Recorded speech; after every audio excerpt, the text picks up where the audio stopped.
And she's here tonight to share with us a bit of a chat about The Villain Edit, which is her debut memoir, which covers her experiences in politics, reality TV, and social media, and how they shape her identity tonight. Welcome, Alisha. Thank you so much. And thank you so much, everyone, for coming out. It's nice to see some friendly faces, some familiar faces scattered through the audience. I'm back in my old stomping grounds. A couple of beautiful years in Downer. So we love the inner north. Yeah, very happy to be back. Amazing. Well, just to get us started, what was harder, being in politics or being on The Bachelor? Oh, God. Just to start light. You know what? I think that with all of the reflection that I've done writing this memoir, I actually think that Parliament House and the Bachelor Mansion have more in common than some may care to admit. You know, we've got, when I worked in politics at least, it was a lot of long sleepless nights fueled by a lot of red wine. There was a lot of sort of, in the same way as I would sit in that sort of booth with the producers on The Bachelor, just getting fired at questions, and it really felt like that they were really just trying to break you at times. I mean, it's basically question time. And even one thing that I've tried to explore in The Villain Edit is the kind of power dynamics and relationships at play in both worlds. And so, you know, I feel like in the Bachelor Mansion, it's roses that are marking your progress. But really, just like over there on the hill in Parliament House, the roses are replaced with like parliamentary secretary and assistant minister, and we're all just jostling, trying to form sort of like relationships in caucus rather than with the producers. And so to go to which one is harder, I would actually take the Bachelor Mansion any day of the week. Amazing. I would love to start our chat tonight by just getting a sense of your journey through politics and reality TV and what inspired you to write The Villain Edit in the first place. Got it. Okay, so my journey into politics. I think probably the easiest thing that I can do is tell you a little bit about the common thread that ties the entire book together. And when I first sat down with my editor to first sort of discuss writing a book, we both agreed that it needed to offer more than just a behind the scenes look at reality TV, which is fun and great, but I did feel like I had more to say. And I think where we've landed, it's a place that I'm very proud of, and it's incredibly personal. I think that when I released the cover, particularly some people in politics were kind of expecting the book to be this like evisceration of politicians, and in the reality TV space, they were expecting it to be an evisceration of the industry that is the machine that is The Bachelor. And I'd say that where we've landed is a much more personal place. The common theme is about, and what I felt tied all these worlds together was that I could identify in myself that I had at times a quite unhealthy craving for external validation. And so to think back at where I got my start in politics, that was student politics. And I'm sure that there are some people, well, I know I can see faces. I'm sure that there are some people that have had experiences in student politics. And if you think that Canberra is bad, student politics is just a whole nother level of animosity. And, and so what I noticed myself do when I started to get involved in politics, when I joined the Labor Party, I'd never really, and again, grab the memoir, there's a lot about my childhood in there. I just grew up with my mum. It was just me and mum, and I was an only child. And I think that that's a whole space that you could write a whole separate book about. But I I found a sense of belonging by joining a political party that went beyond just, trying to feeling like I had values inside me that I wanted to sort of like flex and put to good. I wanted to sort of like make a difference in the world. I do feel that there was all that, but there was also I received this sense of belonging that was just so strong. And to take it back to external validation, I found that when I was in that student politics space, or even, as we progress into adult politics, I it was like I was barracking for a sports team. That same sort of level of aggression and sort of lack of critical thinking. And so I write in the book that I found that I would defend policies that were indefensible, that I would treat people in ways that I now look back on that I was not very proud of, that I would say things that I just didn't even understand. I'll give you one example. I was at a National Union of Students conference, and the faction that I am a part of is Labour Right. And I remember us vividly chanting, dig it up, ship it out, dig it up, ship it out. And it's something that I've thought about since, because I'm going to be honest with you. I don't know shit about commodities or the export market. That's not my space. But I was just joining in this rally cry because it was what my people were doing. And it was this intoxicating tribalism. And so I think I could see the same pattern of behavior characterize why I got involved, like why I was attracted to The Bachelor, even from the first start, where I sort of put in my Bachelor application and it was like half a joke, but then I got invited to the group auditions and that was really exciting.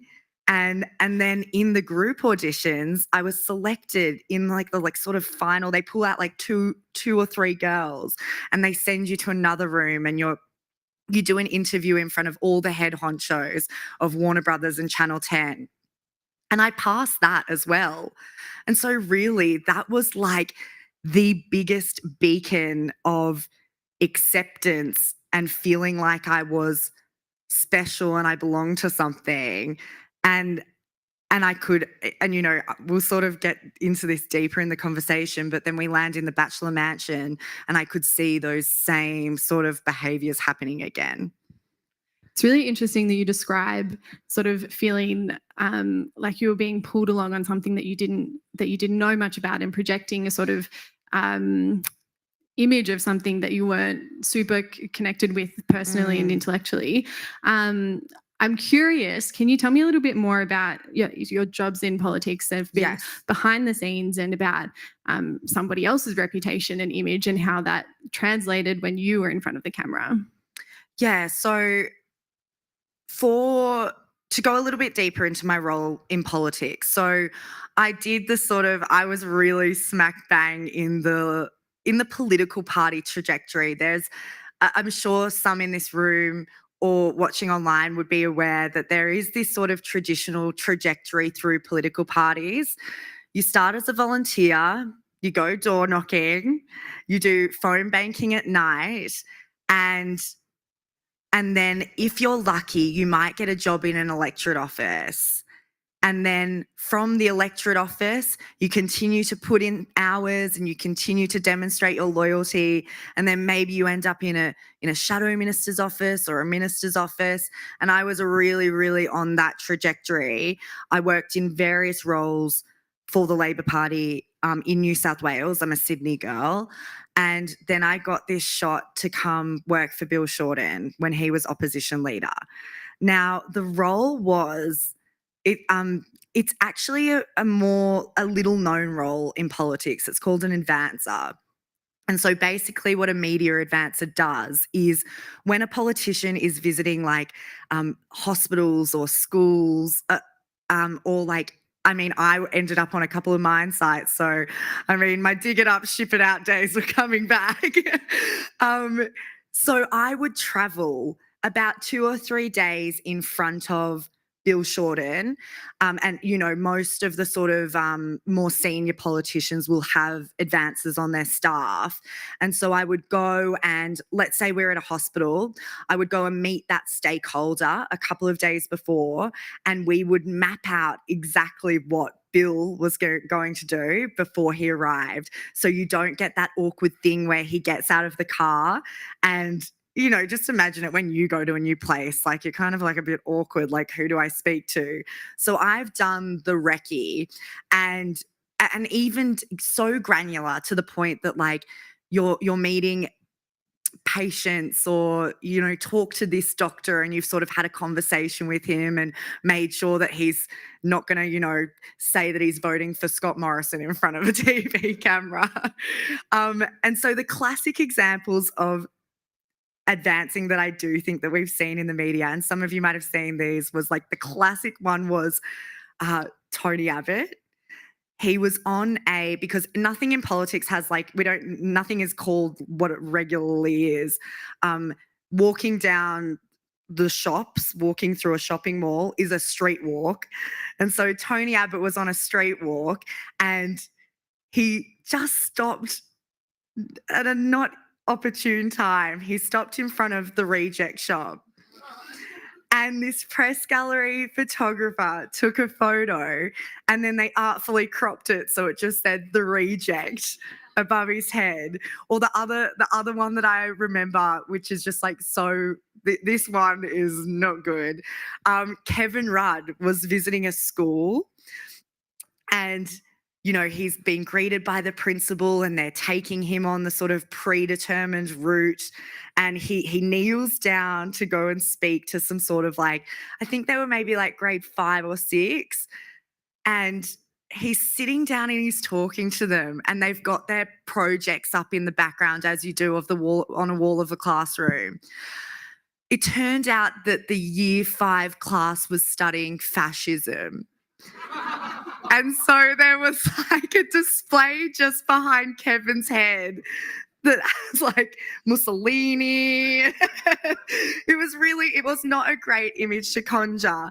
And so that was my job. I was basically, and it's so funny to reflect on it now, but I was basically a producer for the politicians, and then I went on to be produced because it was my job. I was really, really looking for the fascism displays and to take them off and just slide them into a corner. So that was me, and then I decided to go down a very different road.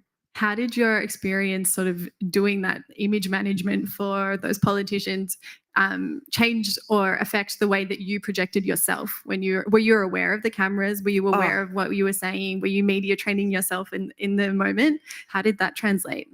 I wasn't particularly, so I should start with saying that I do think that I had a higher level of media literacy on the show.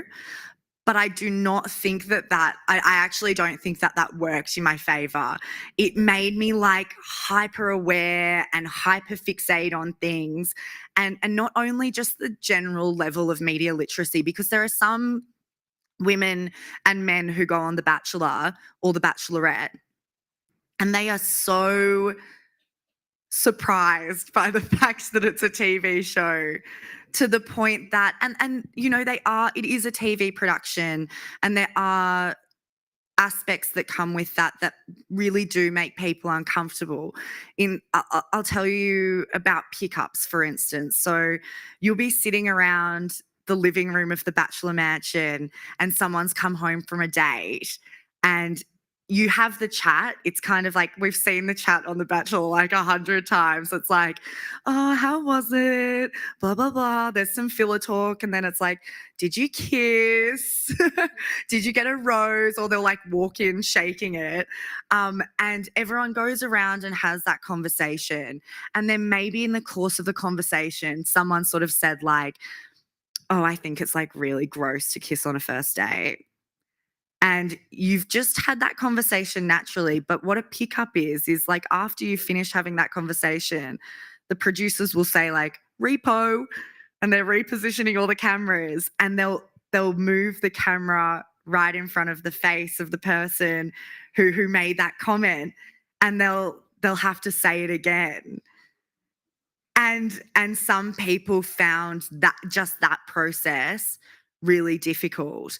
And to take it back to so I felt fairly comfortable with that. I think I was like, oh, I didn't really take the job of the producers personally, which is shocking because I take almost everything very personally. But I felt like they were just doing their job. And so I did have this level of media literacy. But I think what also didn't serve me well was I really analysed the show before I went on it, to the point that my friend Lex lives over in Kingston, and I went over and we shared a bottle of wine and we watched Maddie J's season as our source material. And I was getting so granular in sort of identifying that, okay, the villains leave every year. I'm like on the Wikipedia page. They always leave on episode 8. And so I knew all of these, how formulaic the show is. And I think as we progress as an audience and we watch, I think a lot of people would agree that The Bachelor is fairly formulaic by this point, to the point where sometimes it's less enjoyable because it is so formulaic. And so that was hard for me. And I'll just tell one more story on that. It led to instances where I was just fixated on every little move by the producers. I remember I had a really deep fear of being eliminated first. I'd resigned from Shorten's office, and we will likely get to the impact that had, and maybe some of like the reception I received afterwards or during because of that decision. But I felt like I'd given up a lot to go on the show, but I did feel like it was an authentic decision and it was something that I really wanted to do. But I really feared leaving in the first couple of weeks and then having to come back to Canberra. And I thought that, well, first people sort of judged me for going to do the show. And then if I failed at the show, that was going to be a really awful feeling. And so I was really nervous to leave early. And I remember around the 4th episode, we were getting ready for a rose ceremony, and they make you pack your bags for the rose ceremonies every single episode. It kind of keeps you on your toes as well, I guess. And I remember this production runner came up to me and she said, "Oh, Alisha, do you mind pointing out your bags for me?" Oh my God. I was terrible. And I was like, I was so defensive. I was like, why? Why do you need to know where my bags are? And she was like, someone else's bags out. Yeah. She said, oh, I just need to take a photo of them. And I was like, ah. And I just burst into tears. I burst into tears because I was so fearful, and I actually didn't go home that night. She'd been taking photos of every single person's bags. And oh my gosh, make you sweat. My goodness. Yeah. So I don't think it served me well. I often reflect, and I think I would have had a much better time if I just relaxed into it a little bit more. Kind of following on from this, you just spoke about the formulaic nature of The Bachelor. For any Bachelor newbies in the audience, that means one-on-one dates. It means group dates. It means rose ceremonies. It means a commitment ceremony at the end. It means all sorts of drama, villains, heroes, for the right reasons, all of it. Yes. It's clearly very formulaic. Politics is also very formulaic and has a lot of sort of systems and mechanisms that you clearly have a very strong mind for. How did that political strategy play into how you presented and played yourself on The Bachelor? It just didn't. I have to be honest. I think I tried to analyze it, and I perhaps it's just too hard. You're there and there are too many things happening. There's cameras, there's 27 other women that you're judging yourself against. There's producers that, in my case, I'm trying to impress. I just did not have much strategy at all. And I think that, you know, even my decision to go on The Bachelor in and of itself, if I was a particularly considered person in life, and you know, I am interested in politics. I really like the Labor Party. I'm still a party member. And if you want to get ahead in politics and in that world, going on The Bachelor is not your best strategic move. Yeah. How did everyone react when you told them you wanted to go on The Bachelor? Yeah, so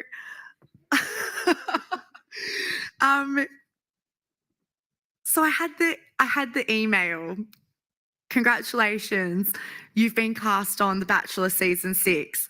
And it was sitting amongst emails where I was trying to organise shortened visits to marginal electorates, state Labor conferences, and it presented this whole other reality. And I write about it in the book that it was, I think, from the moment that I saw that email, I just knew that I wanted to do it. I really like reality TV. I grew up on like the golden age of reality TV, like your sort of your Big Brothers, your Guy Sebastian singing "Climb Every Mountain" on Australian Idol. Like back in the day where TV, Australian reality TV it was awesome. And I just really liked, I write a lot about my childhood as well in the book, and grew up with a single mum, and we really battled growing up. And so the world of TV always has represented this glitz and glam life, and almost like, and it was an escape. And I really liked the way that reality TV seemed to be able to take normal people and recognize that they were special and turn them into stars. I thought that was pretty incredible. And I think that there was something about my inner child as well. Like I think a lot of us sort of grow up performing. You know, my mum shipped me off to dance classes and I did drama. My first, this is going to be a regret to share, but my first email address was starinashadow@hotmail.com. And I think that like I Still think, active, everyone. yeah, actually just email me after. And I think I think that's what I've loved writing the book. I just love being honest, because I think it's quite universal, and I think that people don't sometimes might fear to admit what their inner child was passionate about, and how that has sort of how that's reflected in their adult lives. And so there was that. Sorry, I've gotten so off track, but how did The Office? Yeah, The Office was really mixed. My peers, so people around my age, I found like, staffers my age were much, and you know, I think that's also due to the fact that you had friendships with these people. They were quite supportive. They were like, oh yeah, this seems sort of not that surprising for Alisha, you know, go. And also like a vibe of like, go live your life. If this is something that you're interested in, cool. And so there was probably a group of those staffer peers. There were probably also people my age who thought I was a real flog, to be honest. And then I did find that as you sort of moved through the hierarchy of a political office, I remember there was a couple of moments really. My direct report directly told me that she thought that I was ruining my career in politics. For context, I'm 25 and I'm like 2 years into this staffing job. And then I just went and I left and I did it. And then when I returned, I write in the book about this, really where all my sort of insecurities were handed back to me on a platter. Was I I returned home and I didn't have the job anymore. So to be honest, like I was kind of like, I really like Canberra, but I was like, why am I here at all? I was from Sydney and I felt really lonely. And some of these staffer friends that I think they kind of felt sorry for me, invited me to an end of session drinks at Hotel Realm. And I was really nervous because as I entered, I sort of felt like I was the topic of conversation. It was like, there's that girl who resigned from Bill Shorten's office to go on The Bachelor. That was like my new monkey moniker. Monica. That's it, right? Thank you. And I would walk past groups of people and it was sort of like the conversation would die down and then it would rise back up again. And that night, I found myself in a conversation with someone from my office, my old office, and two members of parliament. Amazing space, these end of session drinks where parliamentarians and staffers just mix all as one. And there was a male member of parliament and there was a female member of parliament, both Labor Party parliamentarians. And the female member of parliament, I was really nervous about sharing things about the experience, but I'd started to try and warm up and I'm trying to sort of like share a few tidbits. And one of my like go-to ones was on the show, the honey badger. One of the girls came back from their single date and they were like, oh, honey badger just picked up the full wheel of brie and just bit into it. We thought that was wild and I kind of respect it. But it's just like first date is kind of, you don't want to be kissing after that. And so I started to sort of loosen up and I'm telling some of these stories that I hope sort of ease the tension and ingratiate me to the people that I'm speaking to. And the female MP cut me off and said, oh yeah, I know who you are. Like I've heard about it. You've degraded yourself and you're going to bring the Labor Party into disrepute. And I was like, I think about that then and I'm like, oh my God, honestly, if the worst thing on the hill that you can do is to go on The Bachelor, like we've got people wanking on desks over there and The Bachelor is the worst thing you can possibly do. So that was hard for me. That was the moment where I was like, okay, I think all of this had existed in my head. It was what I feared, but it was the first time that I had really had someone say all my greatest fears back at me of what people thought of me. And you kind of had an inkling that those things might happen before you applied. You describe in the book when you're deciding whether to do it or not, looking through lots of articles and trying to find opinions. Like one of the articles was like, smart women, why they watch The Bachelor, which I read this article. There's a lot of really good reasons. Please read. I would love to just unpack some of those ideas and how you relate to your process of trying to justify yourself on The Bachelor then and now. Yeah, it was really hard. And I thought that across this sort of, it's been 5 years since my first season of The Bachelor and I've done 3 shows now in that time. First show Honey Badger, second show brutally rejected on national TV and third show Meeting My Beautiful Husband. And so I've had a bit to do with the franchise and I thought that I really grappled with the idea of going on The Bachelor when the opportunity first presented itself because I know where The Bachelor sits in the zeitgeist and if my job in Parliament House in society was like a fairly respected job, I would say that I worked in Parliament House. I would say that I worked for Bill Shorten in conversations. And you feel like you've gone up in people's estimations. The Bachelor did not trigger that same response. I remember even, and I shared the same feelings. Like I remember famously there was this Daily Mail article and it was about a girl called a woman called Florence, who I've since appeared on one of the Bachelor in Paradise with, and it was talking about something. I think it was she'd shared some plastic surgery that she had on her Instagram, and the article is sort of recapping what she'd shared on Instagram. And this is a very famous article. They didn't. It clearly something got through the sub editor, because in the process of the journalist writing the article, they just written, I guess, as a placeholder, as a bit of a joke to themselves as they're writing, they wrote like, reality TV contestants are vapid cunts. And it ended up on the Daily Mail website, and it just went like viral on Twitter. And I remember at the time, like, I shared that article in my group chat, and I was like, where's the lie?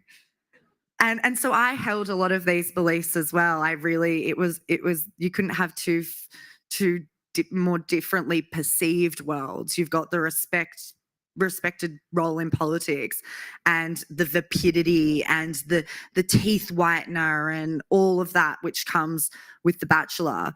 I've fully forgotten your question. Smart, savvy women watching The Bachelor. That's always my question. Yes. Yeah, so I really just wanted to do it, and I remember sitting down and Googling. I Googled feminism and The Bachelor. I Googled The Bachelor and Clementine Ford.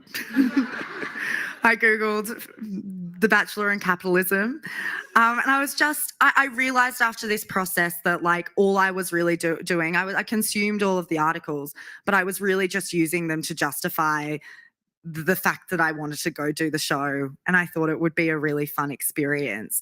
And so I thought that grapple with where The Bachelor is in the zeitgeist would colour more of this last 5 years for me. But really, once I went on the show, and which was, I used the word authentic decision earlier, it felt very authentic. It felt as authentic as joining the Labor Party to me. And that's not a joke. Like I was at university, and I was trying to sort of figure out where my values lie, and I wanted to make a difference in the world, so I joined the Labor Party. And I think now that I've written the book, I actually probably feel I'm thinking more critically about The Bachelor, and I guess whether it's one of the themes that I explore in the book is morality. And I guess whether it's an ethical show, and I don't profess to have an answer on that. I think that we as a society just become captured by some things. But it did elicit surprisingly upsetting feelings for me, particularly when I paired it with this thing that I had discovered inside of this craving for external validation. It really upset me to think back at my feelings when I was arranged by producers on a set of acrylic stairs with 27 other women to be ranked and judged by a man in front of us. And so I don't know how I feel. I have much more complex feelings towards the show these days. And then I just have some lighter ones. Like I'm really like, where the fuck's the Bachelorette gone? It's like, we've got now 3 men, the Bachelors, and no Bachelorette. So, I mean, I think like anything, we continue to evolve as people, and I think my feelings and thoughts towards the reality television genre will continue to evolve as well. Yeah. Thank you so much for that deep answer for this question. Really appreciate it. We're going to go to audience questions in just a minute. I've got one more question for you, but there's a microphone up the front. Please come up to the front, line up, and get involved in the chat. Oh, that's really so intimate. Really, really appreciate you bringing some questions for Alisha. My last question before we go to audience questions is just about sort of cancel culture more generally. You've obviously personally experienced the villain edit and being called a bad person online. And I just wanted to talk more generally about how you feel about cancel culture in politics and in public debate. I think the first thing that I'd say is like we have this it seems like this ever-present cloud of this like cancer culture debate. Some people need to be held accountable for their actions. Like it's really as simple as that. And I think related to, and I think I did in ways, and I explore that in the book. My villain edit itself, I do think it's nuanced. It was, to be honest, I really wasn't featured that much on that first season of The Bachelor, but you'll read more in the book. It was sort of like there were some things that I did, and then it was also like guilt by association. I was very close with two girls who did do more explicit villainous things, I guess. But in the book, there is parts that are around the sort of producer tactics of creating any character in the world of The Bachelor, whether that's the wifey, the villain, or when they put like that awful like doop-de-doo music over people. They're like going to meet the Bachelor, and it's like doop doop doop, and you're like, okay, and our minds trigger, and we know, okay, that person's the fool. They're the jester. They're not to be taken seriously. They're not a front runner. So I do explore all of those subtleties, everything in the producer's arsenal, but I also explore how I contributed to my own edit. And again, word of the night, external validation. For me, it was in when I was in the booth with the producer, and fearing about that fear of going home first. I do think that once I realized that I realized fairly early on that I wasn't going to be a front runner, I really feared irrelevance.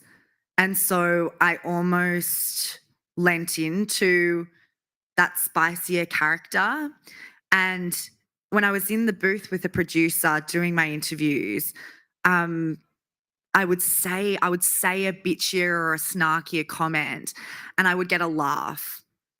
And that laugh was like kryptonite to me. It was not just, and sometimes it was more than a laugh. Sometimes it was like, oh, Australia's going to love you. And then I just wanted to do more of it. So I would get snarkier, I would get bitchier until I was dig it up, ship it out-ing, until I was doing things I was exhibiting behaviors that I look back on that I wasn't particularly proud of. And so that was the villain edit aspect of it. I fully blanked on the question. Cancel culture. Cancel culture. Oh, I guess like, so I do think that I deserve to be accountable in some sense for those actions. I guess what I try and explore in the book a little, and there's another book in it, Alan and Unwin, is proportionality. I do think that sometimes, particularly in online spaces, we do sort of miss the mark with what is proportionate punishment for somebody. And so like, from my own personal experience, I guess what I've tried to unpack and reflect on a little bit is I was this character on this TV show, but was it a proportional response from the audience to, come onto my personal Instagram page and, I got like, get a nose job? Like, is that proportional? Is that a proportional response? Is that productive? I got like, your mother shouldn't be proud of you. Or my favorite, which I'm like very creative, lapdog turd. I'm like, lapdog turd. It was like, and I think that, so proportionality, and I think also, the last thing that I would say, just because it's an interesting exercise and I sort of, I talk about it in the book, but if you care to scroll back to on my Instagram to the sort of my bachelor days, all of the comments are still there on my elimination photo, and they're all awful. But then just, I think 6 months later, when Bachelor in Paradise aired and a more nuanced representation of who I was broadcast to Australia, there's a whole different set of comments. It's Alisha for Bachelorette. It's Alisha for Prime Minister, which is very generous. But I think that sort of demonstrates how we as an audience can also be quite fickle at times, and perhaps sometimes we don't have the full story. But the full story is in the villain edit. So definitely go see our beautiful bookseller up the back. Oh, thanks so much, Alisha. Do we have any audience questions? Yay. Please don't be shy. This is like the most awkward thing when... So speaking of comments, one of the things that you kind of go into in the book is how you became like really obsessed with the forums, and you went and you sought out all of those comments and kind of became characters in your life that you like needed to know their opinion. And so I'm just kind of like curious about how you feel about that now, like with online gossip kind of forums and stuff like that, and the negativity that kind of brings into your life? Gosh, okay, that's an amazing question, and there's so much to cover, so I'm going to try and be succinct and do it quickly. Firstly, to cover off fan spaces, I actually feel quite powerfully that that people should be allowed to have, I think that there is a role for fan spaces, and at least what I've sort of taken away is I think that like I shouldn't go into fan spaces. I think even within, there's even something to be sort of discussed within the fan spaces. Like some of them are really like the most toxic. Some of the snark communities on Reddit are just truly awful. But I would say that I liken fan spaces more like our group chats on Facebook. And I think that there has to be a level of individual responsibility on a contestant. And I think contestants should receive stronger briefings about entering these spaces, kind of like a enter at your own risk, because you will read things and you will just truly go into a rabbit hole of an existential crisis when your perception of self is that maybe you're not a perfect person, but you're not the person, you're not like an evil human being, as sort of the comment that sent me undone was, you are a bad person. But to go to the personal story of, I entered at my own risk. When you are first eliminated from The Bachelor, they sort of put you in a nondescript white van, and it's not the limo that you see on TV. They send you around those pensive shots of the women looking out the window. You've done like a couple of laps of the northern beaches, and then they bring you back and they put you in a van and they hand you your phone in a Ziploc bag. And I think they think that they're like doing you a solid, like a friend solid. Your phone's charged, but at this point it's 2 a.m. after a rose ceremony. You're being taxied back to the Quest Apartments in Chatswood, and all you have is time. Well, the first thing I did was Google my name, and the first thing I found were these fan forums. And basically this particular forum prides itself on not even necessarily of being like a fan of the show, but they sleuth the show. And so what I found, so they'll know before the show even goes to air, and they've got another language, F1 and F2, they know who the winner and the runner-up is of the show. And you could even like go further down in the placements. And so I discovered this forum. My name was on the title of one of the threads, and they'd already sussed out, they already had all these paparazzi pictures of dates that I'd just been on the previous week. So paparazzis had uploaded those photos to, I guess, media buying sites like Matrix, where Daily Mail can go and purchase them. And so that just blew my mind that they had all of this information. And I kind of, the political nuffy, media nuffy in me was like, wow, like I can't believe what this how invested they are as well in something that I really like. And but they had said in the commentary underneath my thread, there was a comment from a woman, a woman called Babette, and her name was Babette, and I always go for the I keep finding myself going for the female pronoun, and I really need to stop myself because I actually I have no idea who Babette is. They could be like a 47-year-old man for all I know. And I actually think that there's some sort of level of internalized misogyny there to interrogate that I always go for her. But there was a user called Babette who had said, Daily Mail says that she works in politics. Politicians are not very well liked in Australia. She must have been cast as the villain. And that was the first time I really saw crystallize the word villain against my name. And I became obsessed with the forums, and I became obsessed particularly with this person, Babette. And I relentlessly followed everything Babette had to say about me for, I kid you not, 5 years. For when I got engaged, I checked the forum. And by that time, very thankfully, it was probably about midway through my second season, Bachelor in Paradise with Jules, Babette started to come around to me. And I mean, I cared more about Babette than my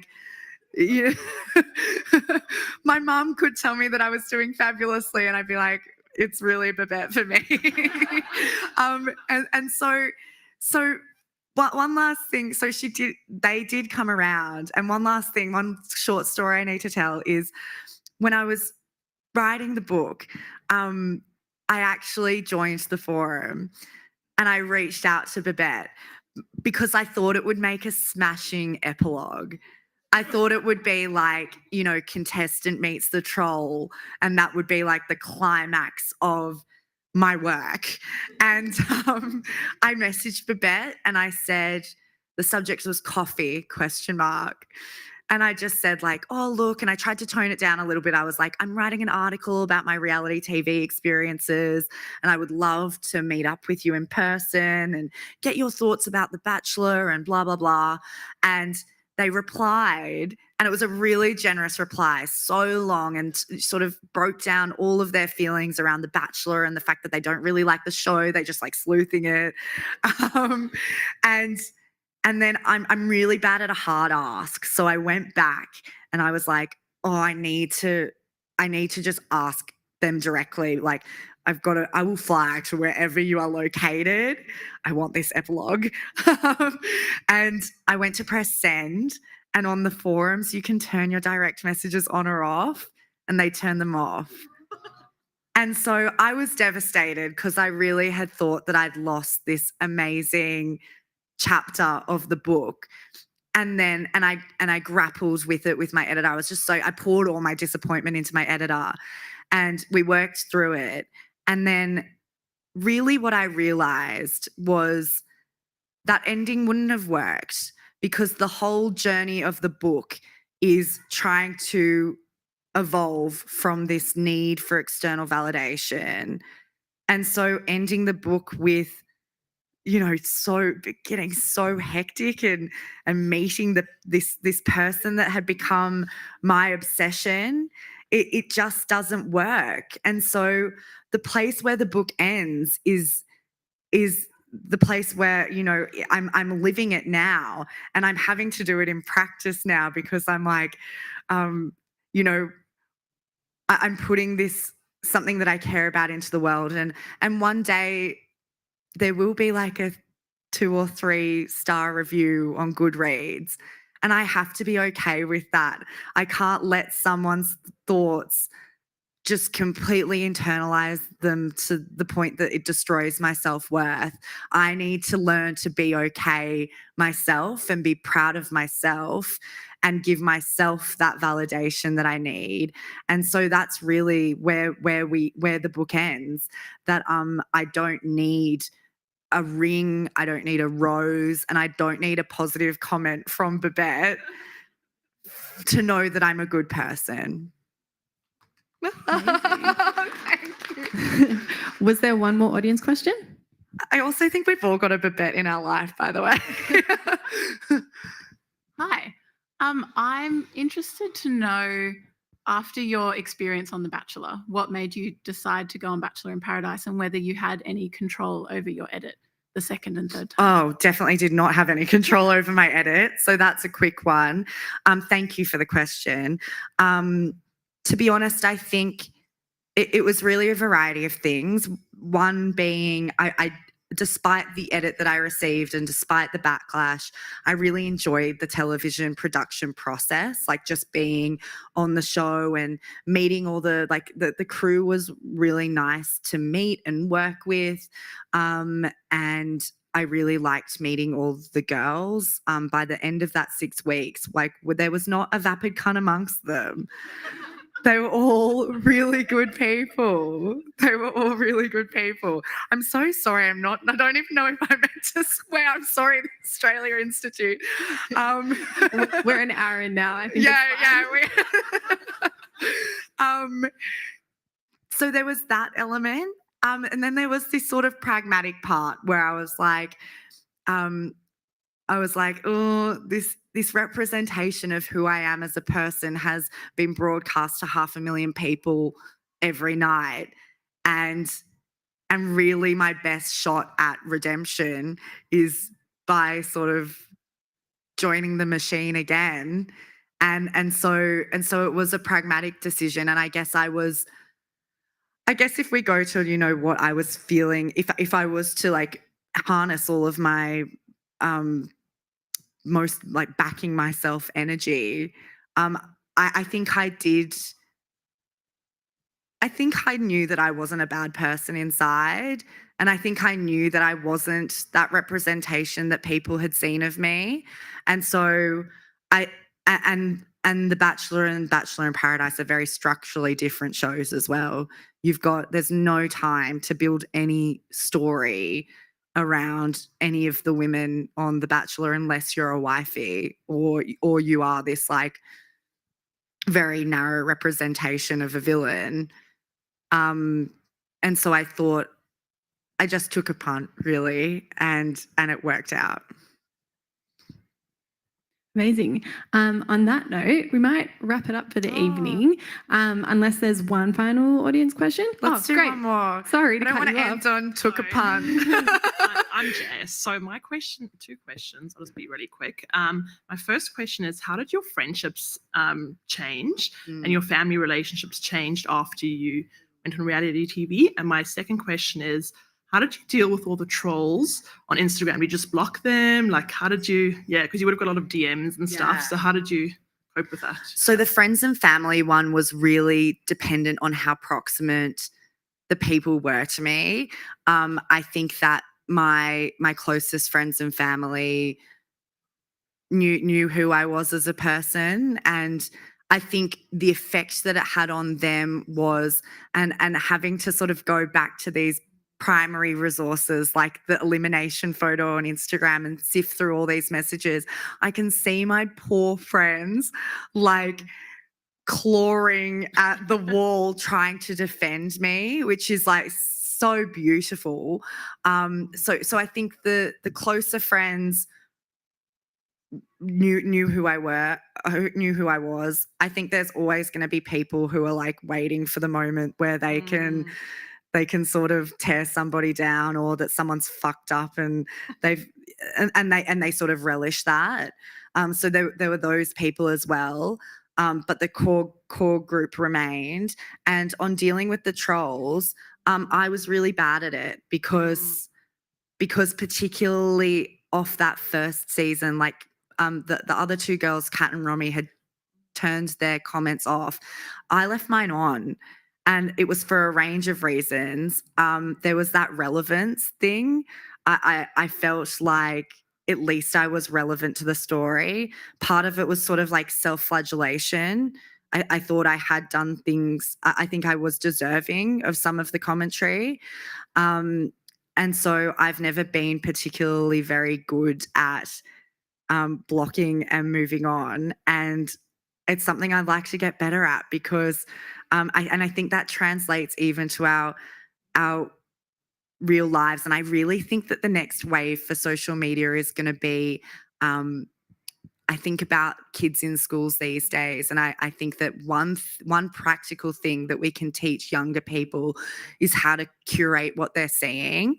And I think about it in terms of personal relationships. After a breakup, you like so want to keep keyed into what the person that that person in your life is up to. But really the best practical thing you can do is hide them from your social media. And so I think sometimes we hate to do it, but it is that curation of what we're receiving every single day. And it's something I hope to get better at. Thank you everyone for coming. Thanks so much. Oh, Was there one more? I don't know. Time for one more? Quick one. Keep it quick fire round. And I'll be far more succinct than I have been for this whole night. I'm sorry. Thank you. No. My question was about, I guess you spoke Step about a little closer to the microphone. You Thanks. spoke about your experience coming back to Canberra and having the parliamentarians kind of dismiss your experience on the show. I think, do you have any reflections on that now that more time has passed? I think there's a lot of young professionals who kind of like that biggest fear being realized. Yes. Okay, my really succinct answer to this is that I wrote a piece for the Canberra Times last weekend that uses the sort of foundation piece of it is Julia Baird's book Media Tarts, which sort of covers the media's treatment of women in politics for it was first written in 2004. And in that 2004 work, she provides some practical tips and tricks for a woman to be successful in politics. And it's like, the first one is, try and be a serious policy person to command the respect of your peers. The second one is avoid the celebrity shots. Don't be pictured in ball gowns or bikinis. And she sort of like references Cheryl Kernel and the red dress and the feather boa. And then like one of the other ones was steer attention away from your personal life. And I failed at basically everything that she set out. And then in the 2021 version, where she does a revision of the book, she actually does a sort of postscript note saying that was a section of the book, the rules for being a successful woman in politics. That was one of the part that she most deeply regretted, I guess, or had reflected on, because really what those 2004 rules were commanding was that like women shave off so much of the edges of their personality until basically they're a man. And I think we do expect, and actually it's not a fully gendered thing, but I do think that women cop the brunt of it. And I think that the 2023 that I want to live in, I want people to be able to be their full self. I want to live in a world where wearing a ball gown or wearing a bikini doesn't negate your ability to be a good political staffer. And so I don't know if we're there yet, but I hope that we do get closer to that world one day. So keep doing what you're doing. Amazing. Thank you so much, Alisha. Everyone, please join me in thanking guys. Alisha for Thank you speaking so with us this much. evening. Alisha will be sticking around at the back with Fergus from Paper Chain Books, signing copies of The Villain Edit. Don't miss out. Make sure you grab yourself a copy. You can grab a copy downstairs too if you like. We'll be back here next week, same time, same place, to launch Climate of the Nation 2023, Australia's longest running survey on community attitudes to climate change. Thanks so much, Alisha. That's actually the companion book. Quite different, but both great, both really good reads. Huge shout out to Lucci, Jackie, Eleanor, and Hayden who make tonight happen. sign up to Follow the Money on Spotify or wherever you get your podcasts. It's the Australia Institute's weekly podcast on all things economics. And you can sign up to the Australia Institute's newsletter at australiainstitute.org.au. Thank you again. Thank you to the Australia Buy a book. Institute. Thanks. Thank you, guys.